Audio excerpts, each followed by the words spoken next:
In this video 1 out of 3, we're going to finish the installation of a full platform of Oracle, starting from Oracle Linux and then deviating to the installation of the Oracle Express Edition, and finally closing the gap with the building and installation of Oracle Application Express.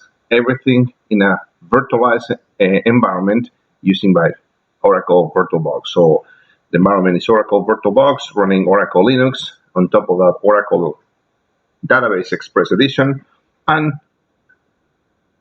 finishing up strong with Oracle Application Express. Oracle Application Express has been split from the original install, and now uses, and they split the project on some dependency called ORDS, or Oracle REST Database Data Services. Basically, this is the abstraction, the super glue that takes away from the PL/SQL engine per se, and is the glue between the Oracle Express Edition and the actual application.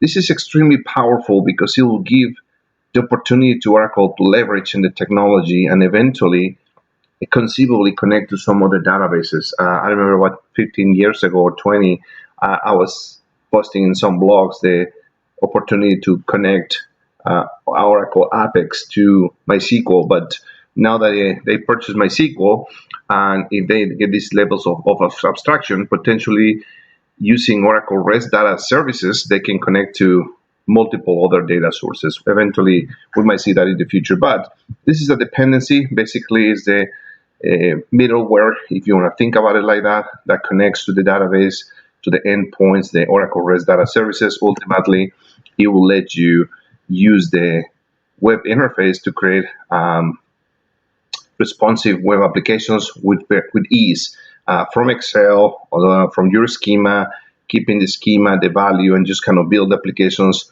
Almost no code involved. Everything's behind the scenes. You take the power of PL/SQL behind the scenes and just use the web interface. It's extremely powerful, but I like to demonstrate the concept.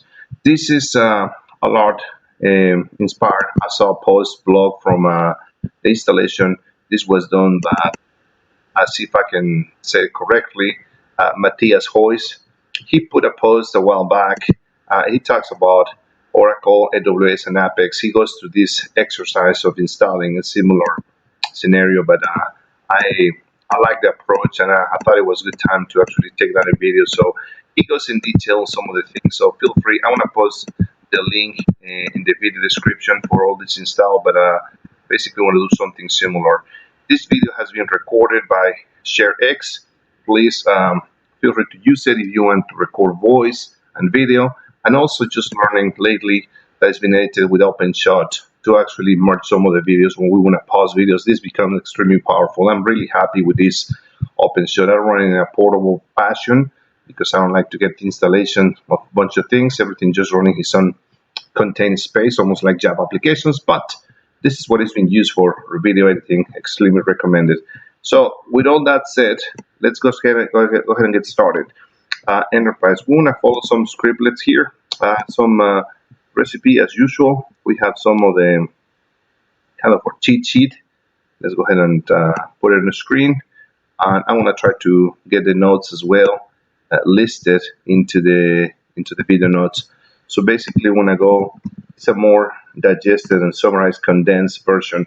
Now, something to notice: we have 3 accounts. We have the Linux Oracle user, which is the one we use. Within VirtualBox, I have running the previous install. I want to put a video for the links for the video 1 and video 2. This is basically Oracle Linux. I really love this layer of camouflage, nice, good looking interface. From VirtualBox, basically what I did is install Oracle XE. On top of that, I did some mapping so I can SSH into the box, and that's exactly what I did here. So right here, I'm on the box. I'm in a regular user, which we used to install Oracle XE before. And we have a couple of things, the Apex, a zip file, and the ORDS file. Let's go ahead and go from there. So we have the Oracle Linux user. Also, we have the Oracle database sys password, almost like the root of the database. and we want to have to create the Apex user and password. There's a couple other ones for ORDS, but just to keep things simple, with the spirit of demonstrating the concept, we want to move forward with those three. I want to be reusing this one to the same one as all the other ones, just to keep things simple. If you go into a production environment, extremely advise extremely to be careful in the accounts, keep different passwords for everything that we have. But let's go ahead and get started. So let's go ahead and check the status of the Oracle listener. So as an Oracle user, I can create another session. I love screen as well. Let me switch to Oracle. This is the Oracle Linux user, and this is the status. This is the status of the listener. There's no listener at this time, okay? Which is actually what it's asking us. Typically, it's going to ask us to connect and start a listener. So a couple of things we have to do. One of the things is like we can do our controller, start, and that starts the controller. If we run again the status, there you go, is running the listener, which is good. Now, I'll go ahead and do sqlplus, nolog, root as sysdba, and seems like we connected to the instance. However, if we like to perform a regular user, like select user from Duo, it's not going to be able to retrieve nothing. We just boot the virtual machine, so we need to do startup on the database. This is actually part of the procedure, the process the procedure in Oracle to go ahead and get your listener, which is going to be listening to the ports. It's going to open the ports to be able to connect to the database, which is going to be 1521. And later you went there and mount and start the database. So with all that said, I believe installing up in the previous video. So if I can localhost, I can see that now Oracle is actually running on 1521. If I would do it previously, I wouldn't be able to see anything. So with that said, I should be able to connect sysdba. And if I repeat the same query, select start from Duo, now I can see that I'm sys, which is actually great. Now, another thing that it's asking me here is going to be to copy the Apex compressed file, zip file, within the, typically in OPT. So let's go ahead and do that. Let's go ahead and create another session here.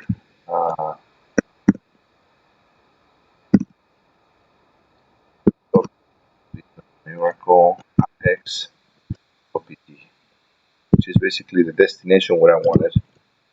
I want to change the permissions probably to oracle.oinstall.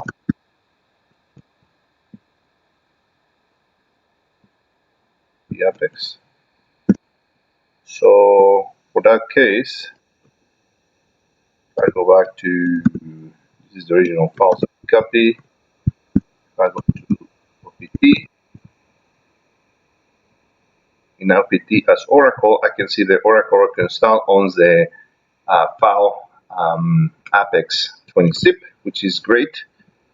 That put us there. Let's unzip the Apex file. And there's a bunch of files. Actually, it did not let me because I didn't have the permissions. That was so bad on me. PT zip Apex. Now as a root, it likes it, which is great. And it's compressing a bunch of libraries and code and everything that is on Apex, all the procedures, everything that it's part of the application. So that's the way it's working. So now we have to change the permissions once we get there. For everything that created, it created the Apex folder when it compressed. So I want to do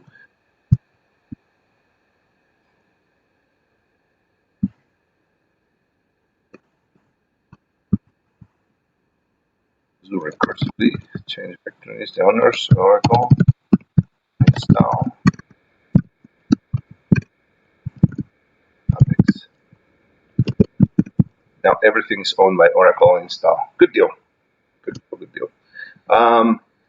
As Oracle, let's go to the directory which is in Apex. It's console number 2. That's where we are. We're Oracle. We're an OPT. We see that everything is owned by Apex. Oracle install an Apex, which is great. I change to Apex. See that actually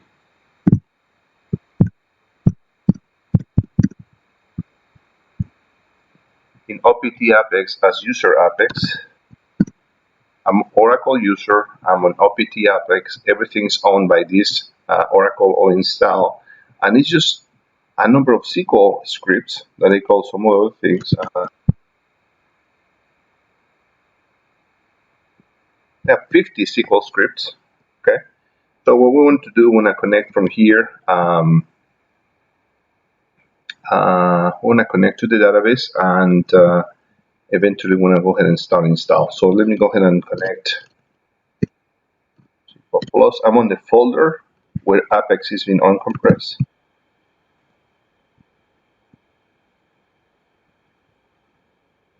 Okay, just to demonstrate this, I can do the previous query like from Duo, or I can actually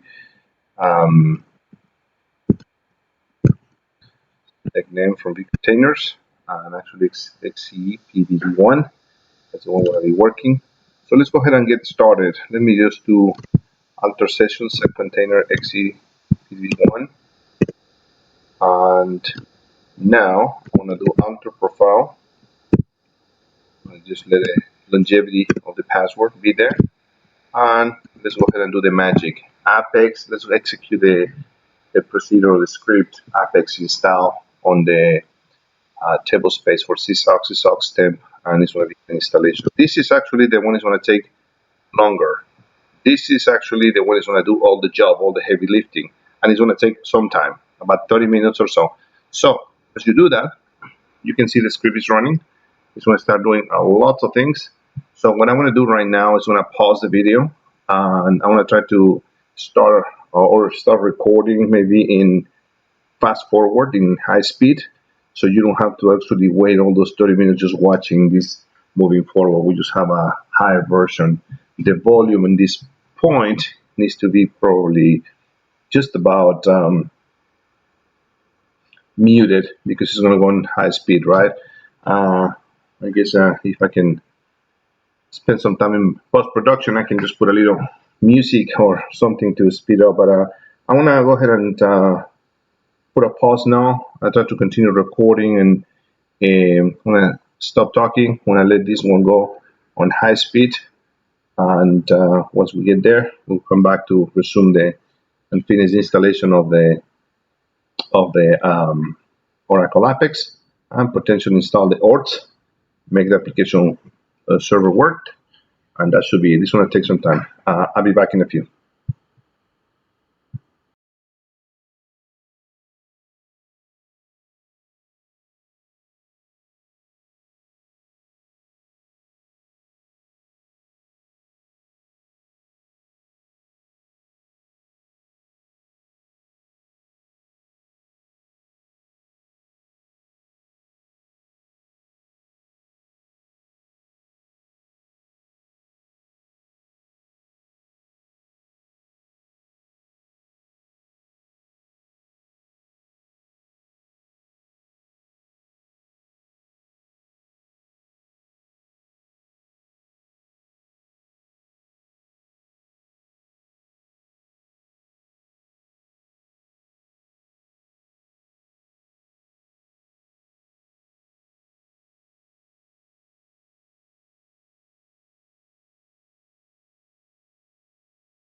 All right, the script completed successfully. As you can see, it took about 21 minutes. However, I've seen it taking longer on some slower drives, slower machines. I've seen working even sometimes 35 minutes or so. And of course, like I was saying, it's a slow drive. So about 21 minutes it took about, with the magic of video acceleration. I'm gonna go ahead and compress that one in about a couple minutes, maybe 2-3 minutes, so you can see at least the whole thing. Right now, the PL SQL procedure completed, one row, and we just ended with that. I go ahead and exit this shell to actually kind of clear the environment variables. Go back to our installation. Now it's time to connect and do the next steps, which is going to be the password change. One of the things is, let's go ahead and connect again. SQL plus as CA.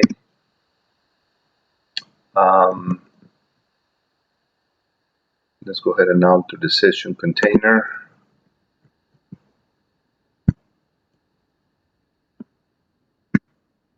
And one of the things that shows here is like select username for the users. This is one of just shows all the users that they were created during this installation. Quite a few users that actually were added as part of the application express to separate some of that. One of the things we want to do right now is actually work in the Apex change password. So actually another procedure that is going to be stored right here, one of the SQL scripts. And with that, it's going to take me, what's going to be the admin. The admin is going to be the admin of the Apex, which is going to be enter admin email. I'm not going to be bothered with this because it's just when you want to reset the password, Apex can actually send you an email. Probably more appropriate for the cloud. On-prem, we can always run the script again and reset. So I just want to go ahead and do enter without a valid email address. Admin password. Here's when you want to put some admin password, which is going to be let's see.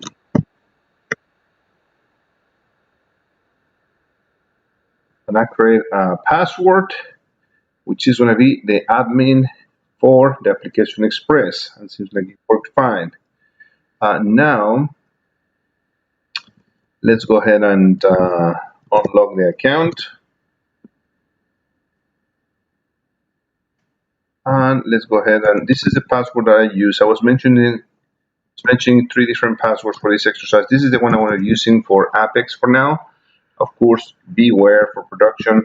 I don't have a problem with the showing right here. It's going to be for the local machine. It's not going to be exposed, posted. So you beware and careful with your passwords always. Make a good practice on those. Let me go ahead and there's the rest config. Actually, sometimes it likes to exit and eventually go ahead and start again.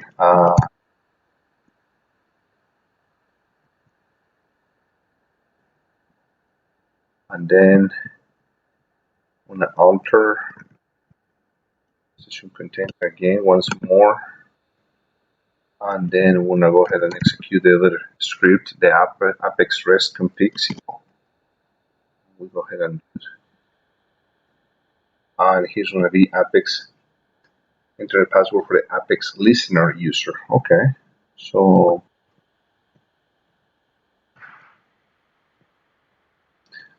enter a password for the Apex REST public user.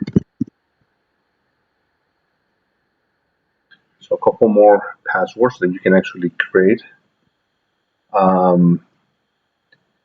And now we should be able to have, if I do exit here,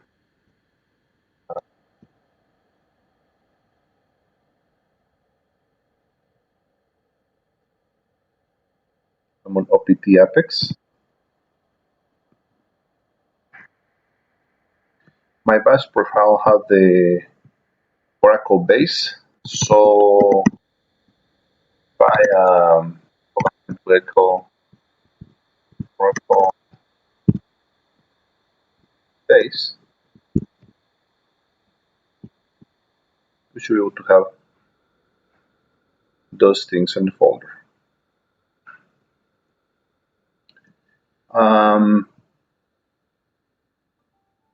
OPT Oracle, which is great. So that will be the time to install ORDS. This time, we can actually copy the file, the zip file, to the Oracle home ORDS, unzip, and go from there. This is going to be the last part, wrapping up this install. All right, with our path of Oracle ORDS being in Oracle base, which is opt oracle for our case, we need to create a directory called ords. Let's go ahead and get that in the works. So we opt oracle ord, and let's change the ownership.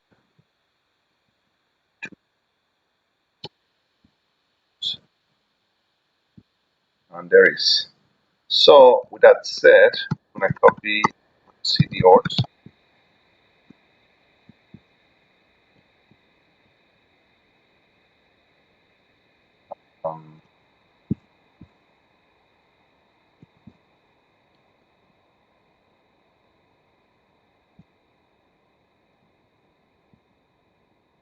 All right.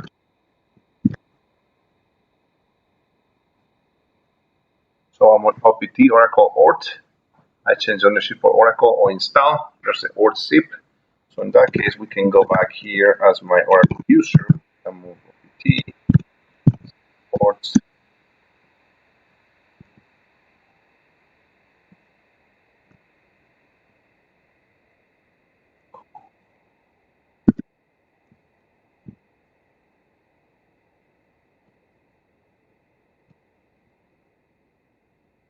Oracle home.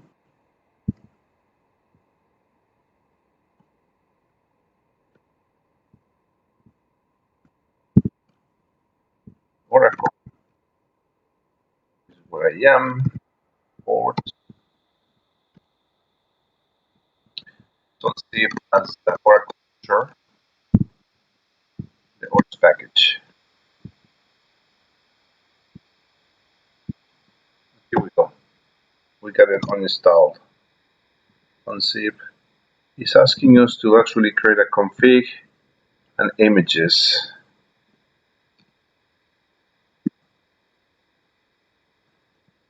The config and the origins. We have the conf and the images folder. And one of the requirements, especially Windows, requires the Java developer kit. Oracle Linux did a good job because actually it has it included, has the OpenJDK 11. I guess it would be kind of nice to have maybe Oracle Apex install a configure on the binaries as an RPM, and so as ords, you can do RPM install and you get everything. It will make it extremely easy. But now when I go to the ords config, it's going to be the Java jar ords or install advanced. And it's going to come with a series of questions right here, actually related to the installation. So let's go ahead and get this going. I'm going to do Java jar ords.war, which is the Java package. When install advanced, and actually it's going to start some kind of wizard. Enter the location to store the configuration data. So that location is going to be opt oracle ords. That's actually the installation we have when we start an installation. You probably could check the path where you are running and just put it right there as a preset configuration location, but I guess it's just achieving the maturity. It specifies the database connection type of use. It's going to be use basic is the default, TNS or custom. I want to just go with the defaults. Basic is fine. The database localhost, yes, it is. 1521 as a port, that's fine. We can specify database service or the seat. I want to go for the default number one. It's asking me for the database service name. As we know, the database service name is XEPDB1. So the one I want to use. And I can move forward. You will install Oracle REST data services or two. Yes, I want to install. I want to take number one as the default. It's asking me for the database password for the ords public user. Let's go ahead and put a password here.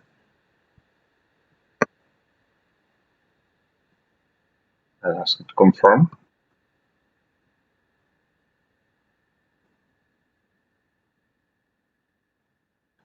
It's asking me for administration username. Now this is going to be the user that we use when we connect sysdba. This is actually the user. They're almost like the root of the database. sysdba, and it's going to ask you for the password for the sysdba. Installed on previously. Video number 2. and it's connecting, making the connection, retrieving information, enter the default table space, SYSAUX. I'll take that one. Some folks go to more elaborate installation where they create on table space for Apex. That's another alternative. That probably more advanced, just to create table space and allocate that one. Let's just go ahead and get going with the defaults for now. SYSAUX. Temporary table space for ORDS metadata. I'm going to use TEMP. And the default table space for ORDS public user. I'm going to take SYSAUX. And temporary table space for ORDS public user as well, TEMP. If using Oracle Application Express migrating for MoPL SQL, you must enter 1, which is fine. It's well. Enter the PL SQL gateway database username, Apex public user. That should be fine. Database password. Okay. Confirm. That's the one we entered a while back. And enter 1 to specify password for Application Express RESTful services database users. So let's go ahead and get started. Database password for Apex listener. Confirm. Enter database password for Apex REST public user. That's the other one we created earlier.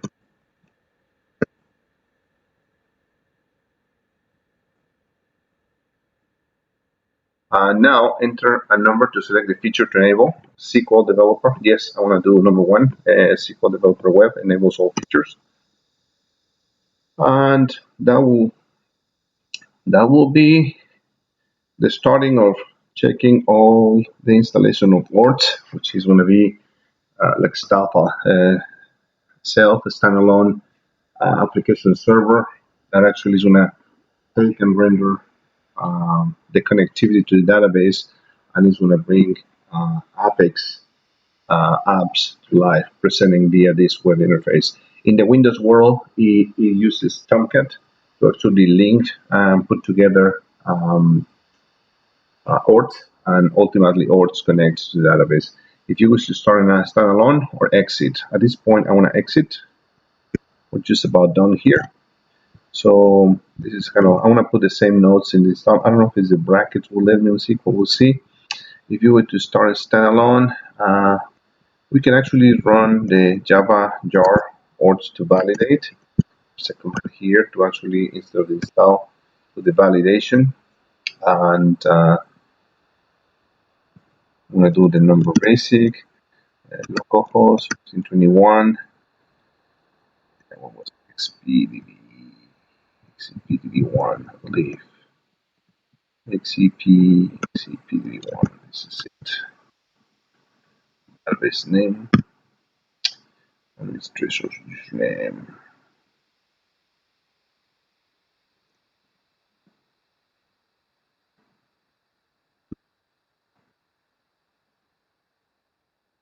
This is a sysdba.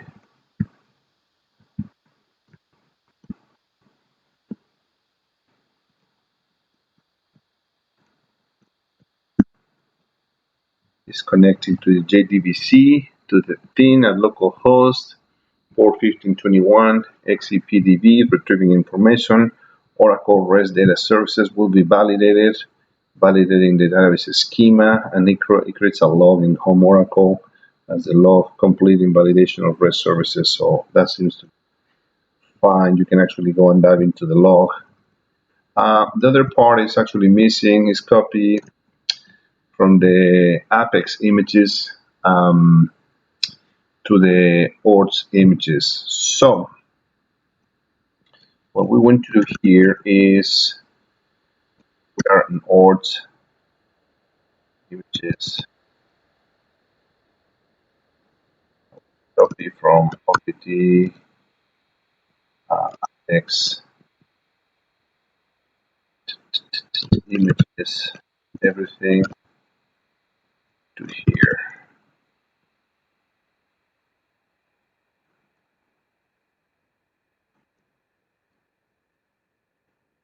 I guess it needs to be copy recursive.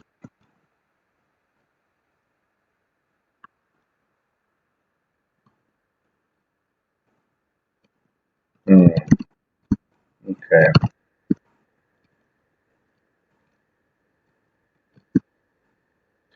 So copy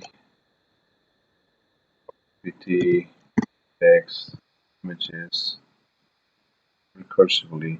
We have some folders. Yeah, I missed it. R. And that will take some time, about 360 megs of images for all your nice, good-looking applications. The preview images from Apex. That should be copied right here. You can see it right there. 800 images, and anyway, we got it right here. I can do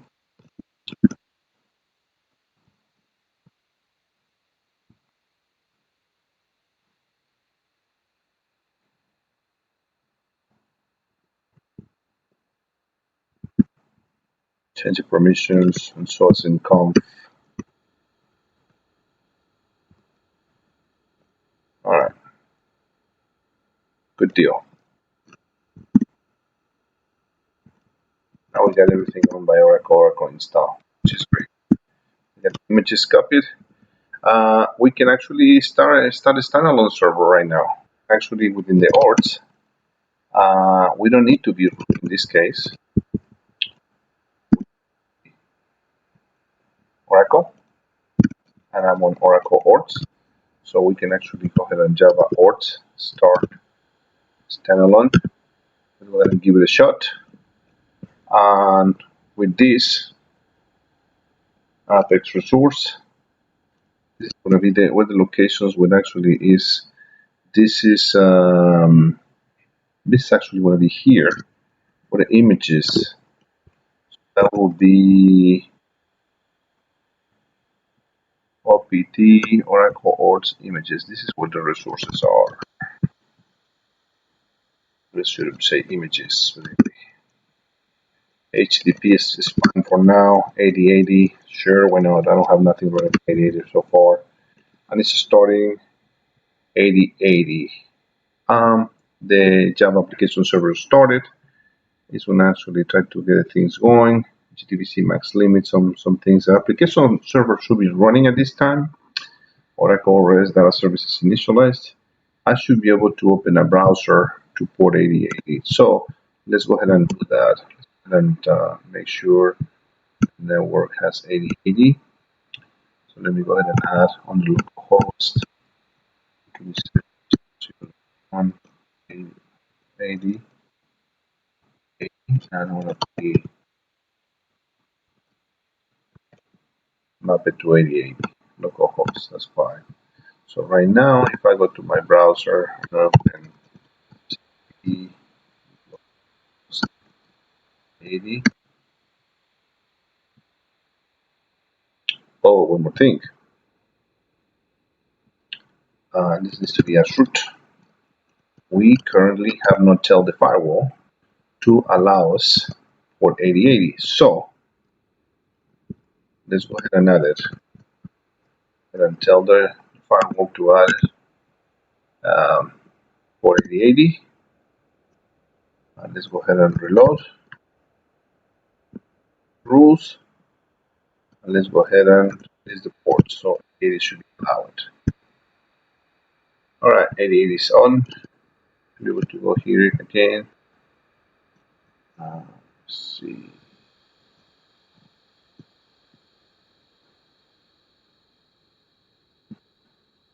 Here it goes.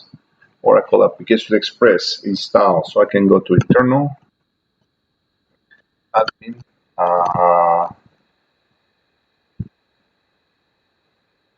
I can log in with admin user that you just created earlier. And voila, it's working. You're ready to start using the workspace.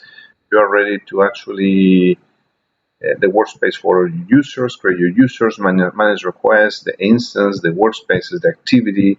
Of course, we don't have nothing. I start creating some other application videos based on this install. You can see everything is there. You can manage your instance, you can manage your workspaces, you can manage your activity. We don't have a whole lot, but this is actually awesome. This is really great. You can start creating workspaces, users, attaching schema, databases, creating responsive applications, and everything. So you can actually start playing with your own Oracle Application Express locally. Of course, you can always go to the cloud and do things directly from the freebie login on the cloud. But if for some reason you like to get your feet wet, get some internal testing and everything without having to rely on the cloud connectivity, you can do so with this. And I also like to try to create some applications and package and export, maybe interchange between on-prem and the cloud, be able to have local development. But this is awesome. With this, we conclude the installation of Oracle Application Express. Follow up with some videos. I'm going to start building some applications. Hopefully you enjoyed. I know it took us long, but this is the whole all Oracle from beginning to the end. Thank you, and have a great day. Stick up, learn Oracle. It's good stuff. Bye now.